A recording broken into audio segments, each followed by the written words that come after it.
Hey, what's going on? My name's Robert, and you are watching Southpaw Autoworks. This is the GM Turbo 400. This episode is all about getting the transmission case prepped and ready for further assembly.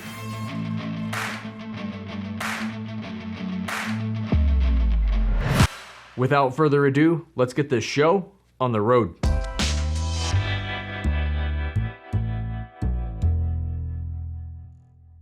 All right, so we had some questions about doing a little case prep on a Turbo 400 here. We've got a large surface area here for the valve body to go on, just like so many of the other transmissions. And these can get beat up a little bit or dinged up here. And guys wanted to know what we would do to fix that or recondition it, if you will. And I just give you some ideas of what we would do at the shop.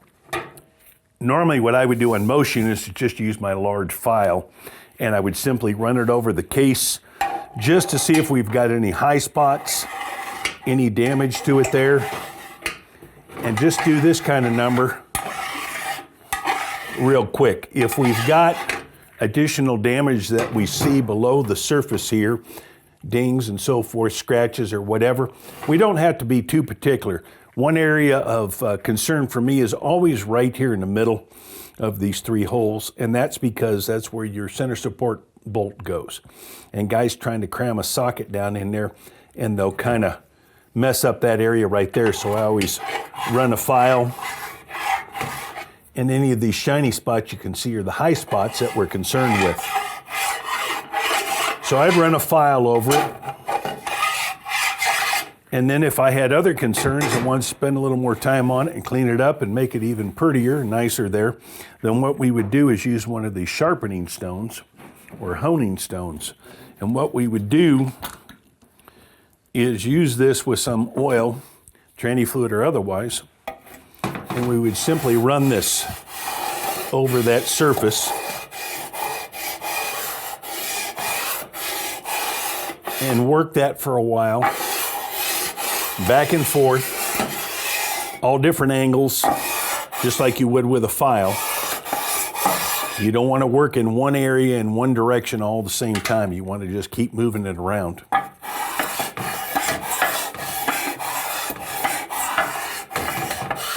We'd work that for a while with some additional transmission fluid until we were satisfied that we've knocked down all the high spots, smoothed everything out. These work really good on your pump halves.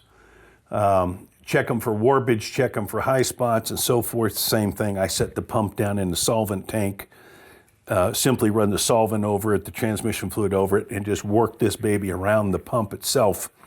And you can knock down any of those high spots or someplace where someone's gotten a little aggressive with it. But you can see the idea there on cleaning that up. And these work really good. You can pick these up cheap from the aftermarket. So we would do that, work all that down until we were satisfied that we were good on that surface for our valve body. Remember, gaskets do go on there, so you can be semi-forgiving on this because the gaskets will make up for minor damage, minor issues there. And then what I like to do on some of these is any of these surfaces in here where our servo seals, accumulator rings ride down in here, simply Scotch-Brite by hand, clean those bores up. If you have one that's real bad shape, then you can do what we call the kind of a redneck hone. That's take a piece of the Scotch-Brite and a coat hanger and run the coat hanger, bend it over, squeeze the Scotch-Brite, stick it in your drill, run the drill down in there, clean those bores up. Works really, really nice. The other thing being, of course, if we got issues with the threads anywhere here, we can simply take our thread chaser set and run these down in, clean up any of those that we need to. If we see an issue of the threads having serious damage, then we would probably have to install a helicoil, and we can show you how to do that at some point if you like. So we'd run those down through. We would check, of course, these surfaces here where our pump goes, same thing. We can't really work our stone down in there or our file, so that I usually just run a razor blade across, good flat new razor blade, run across these surfaces and make sure that they're in good shape, have a good sealing surface. Another issue Turbo 350s, Turbo 400s is your governor bore where your governor rides down in there. These can get scratched or gouged. Once again, you could run our makeshift hone down in there, Scotch-Brite type hone. If it is damaged, I believe I mentioned before, we've got a tool that we can use. You'd probably have to take it to your local shop. This is one that I own. And you run that cutter or reamer down into that bore all the way through, clean up the bore, and then we would drive in a bushing to restore that surface or bore for the governor to ride in. And obviously in this case, we've got a couple of holes we've got to line up with the feed holes in the case itself. Another one I didn't mention I had sitting here besides this stone is if you were to get one of the old body type sanding blocks, I would probably use one that's longer than this so you're covering a larger area in this same thing. You'd run probably an 800 grit or something like that on here and simply work this, and of course keep working it around from all different directions so that you're not just working on one little section at a time, creating a low spot there.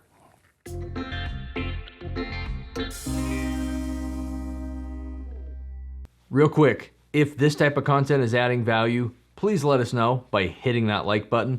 It does help the channel, and we do greatly appreciate your feedback. Okay, a couple things we need to take care of on the case is to replace the linkage seal that's behind this bracket, if you will, your linkage. That's this guy right here. Definitely need to address that. Our problem child can leak. Got to remove our linkage arm, get that out of the way.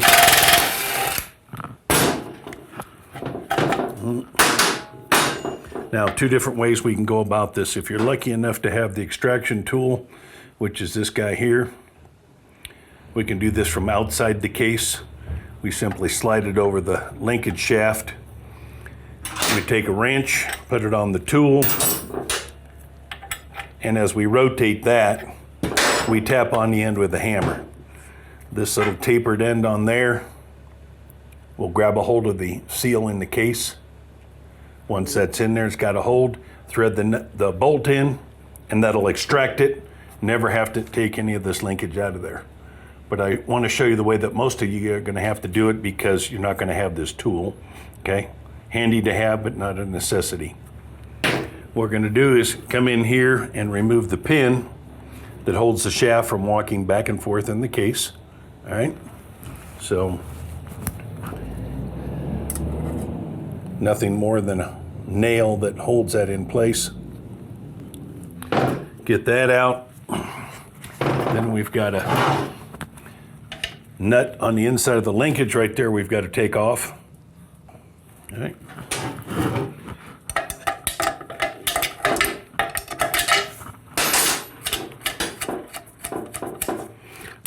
Knock this loose from the shaft.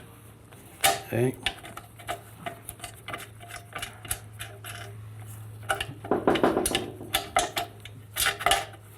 Okay. Now we release the shaft from here. Okay. And what we've got in this particular case is an oddball because it's a very early case, and this takes an O-ring on the shaft to seal it rather than the seal that I mentioned that goes in the case. I believe this was a 1 or 2 year only, 64, 65, something like that. Most likely you're not going to run into that. So anyway, we would take this shaft out of there, pry this seal out of the case, knock a new one in, put the shaft back in. There is a flat that you do have to line up with the shaft, and it does not make any difference which way you spin the shaft. Same either direction. Okay, as long as you get the flats on here to line up with the flats and what they call the rooster comb itself. Okay, so we would slide that back in. Don't go too far. We've got to put the nut back in there.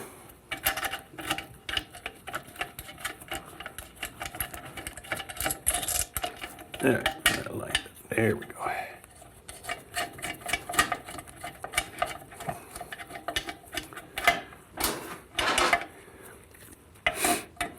Tighten the nut on the inside.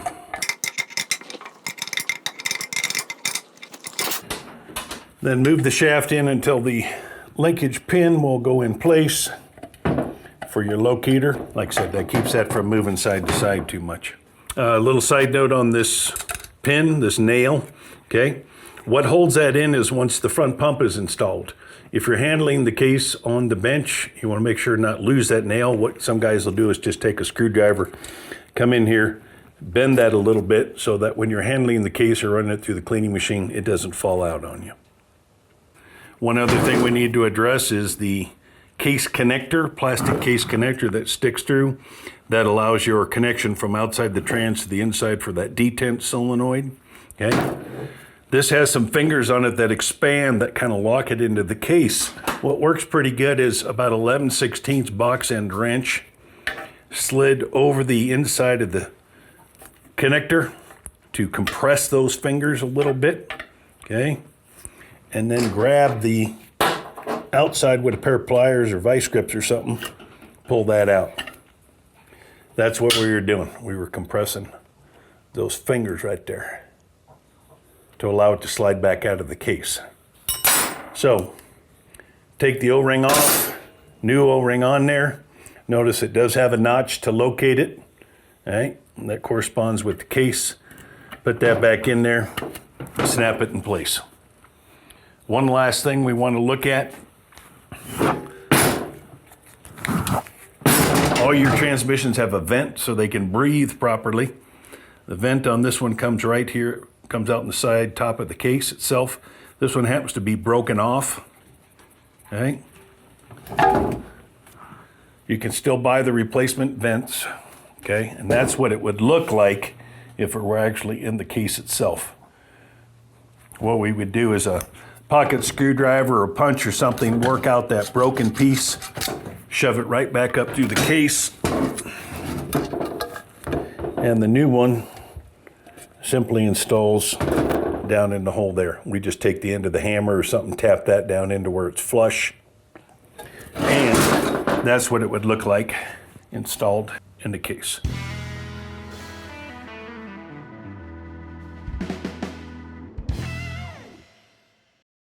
Need parts and tools for your Turbo 400? Check out the resources section in the video description down below. So here I've got a different year Turbo 400. Instead of the shift shaft seal being outfitted with an O-ring, this features the more common seal.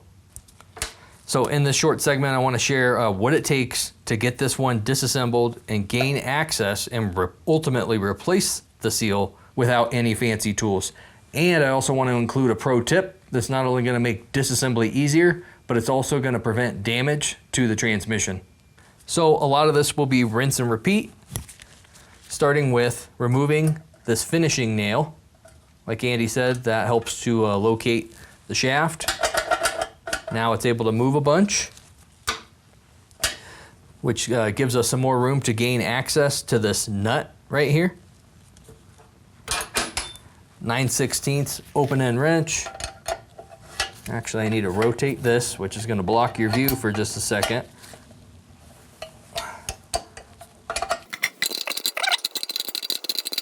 Now this rooster comb, that's this piece here. This rooster comb is attached to the shaft. Just need to take a wrench or a hammer. Knock those two apart. Finish getting the, now I've got enough room to get the nut out. And now I can pull the rooster comb away from the shaft. If all goes as planned, this shaft should just come right out. You can see how easy it moves from here to here, but then it kind of stops. Why is that? Well, it's because the end of the shaft here, you can't see it, but it's mushroomed. So when the rooster comb, when the nut is tightened down, it pushes this rooster comb up against the shaft, and that actually flares out or mushrooms that shaft. It makes it fatter at this end. So much to the point that it can't fit through the bore. Now I could grab a hammer or get some pliers and I could force this shaft right through the bore, We got to remember that this shaft is made of steel. The bore, however, is made of a softer aluminum. So if we take this shaft, this mushroomed shaft, and we force it through the bore, all we're going to do is damage the bore. And that's going to result in more work, and all of that can easily be avoided. So the problem area is this surface right here will mushroom, and you've got that flat right there. There's two of them. You know, if I rotate around, we've got another one there. And this section right along here on both sides of the shaft, it may be mushroomed too. So to get rid of the mushrooming, it's as simple as getting a file in here and just filing that down. We don't want to file on this section of the shaft, and we definitely don't want the file to come into contact with the threads. So just, I got to keep that in mind while I'm doing this. I can start to see a little bit of shine on there, showing me that this file is working. Get this rotated, hit the other side.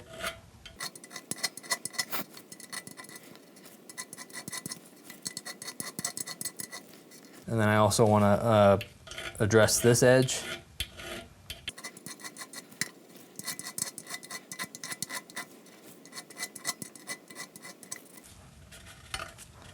Flip it over, get this edge. Kind of a slow process, but.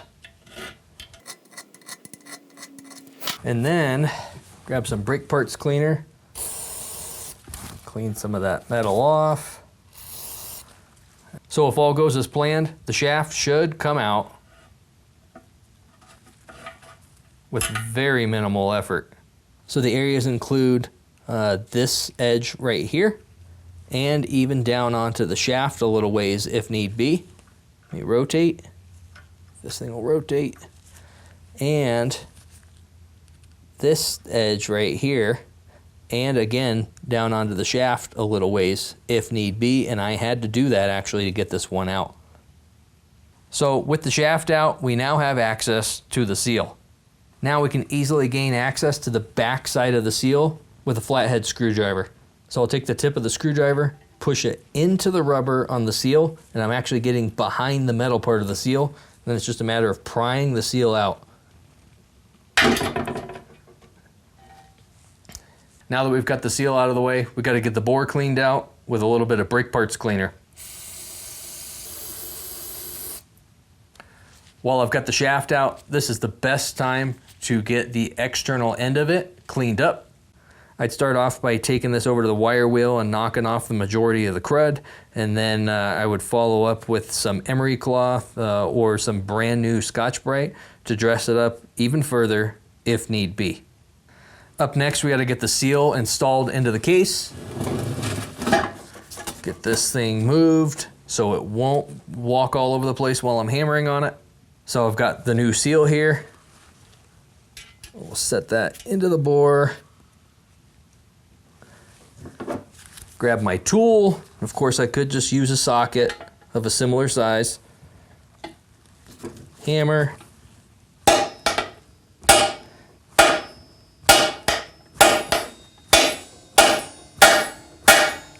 And that's bottomed. So now it's just a matter of getting the seal lubricated, shaft lubricated, pop it back in, get everything reassembled.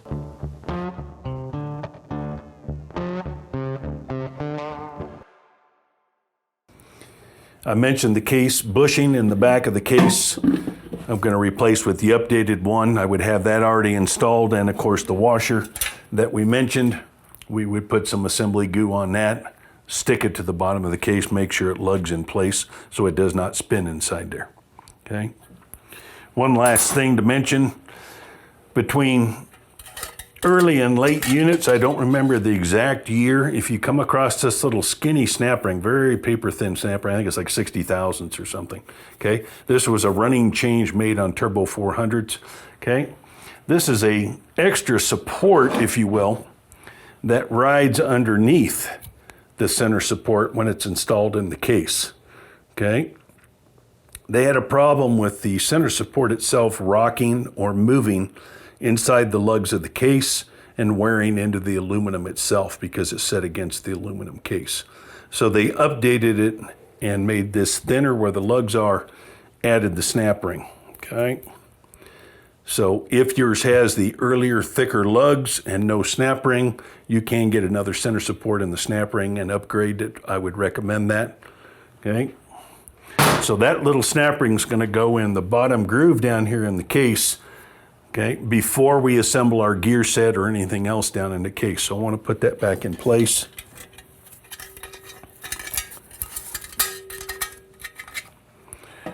There's our snap ring right there that you can see. Sits right down against the case.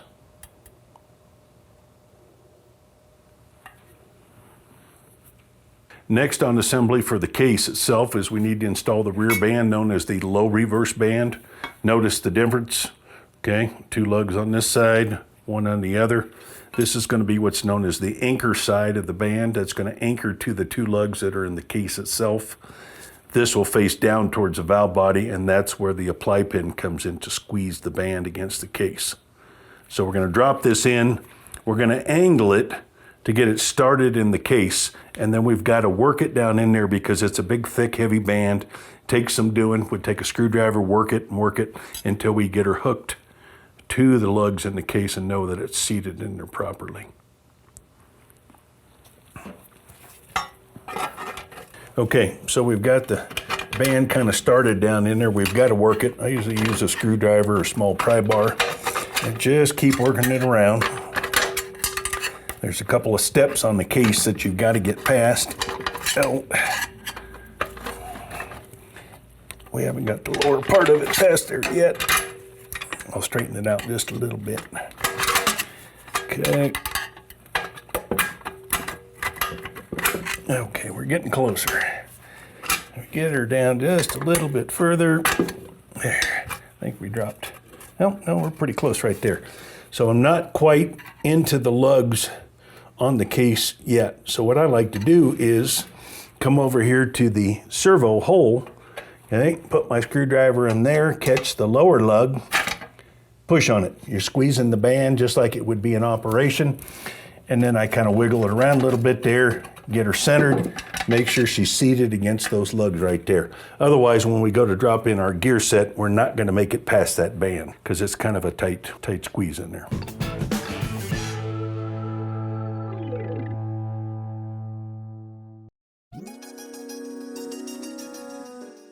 This show is a ton of hours to produce, and we could use your support. You can learn more by checking out the video description down below. So we just got done going through the GM Turbo 400 case prep. In the near future, we're going to be diving into the next episode, which will be all about the planetary gear set. More on that real soon.